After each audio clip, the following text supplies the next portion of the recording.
autobusom. Stop!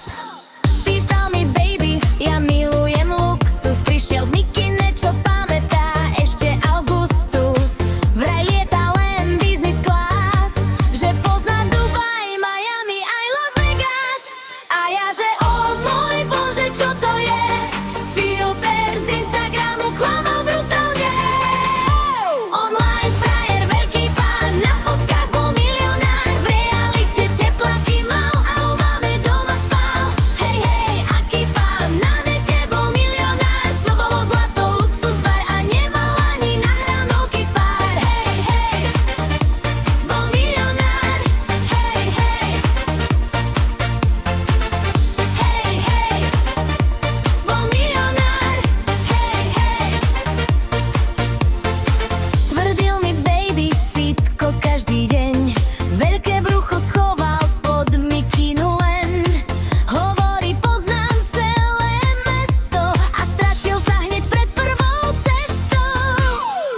Objednal kolu, tváril sa jak boss. Keď prišiel účet, skoro dostal šok. Vravel, láska, dnes to nedám ja. Ja že tak ahoj a veľa šťastia. Odteraz už neverím filtrom z mobilu. Radšej normálny chlap než král profilu. Jaj, čo to zas, ďalší princ len na obraz. Reči sladké ako med, pritom chaos celý svet. Rozprával jak najmúdrejší, pritom bol len najhlasnejší. Teraz keď si na ňu spomeniem, už sa iba potichu zasmejem. Tvrdil mi baby, ja mám veľký štýl, pritom mobil prasknutý celý skrýl. Vraj má kontakty všade, pritom robil scénu kvôli zľave.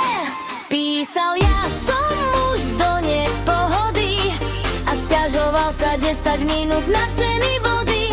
Keď povedal, so mnou zažiješ raj, ja som vedela, že utekám, bye bye. Na TikToku svietil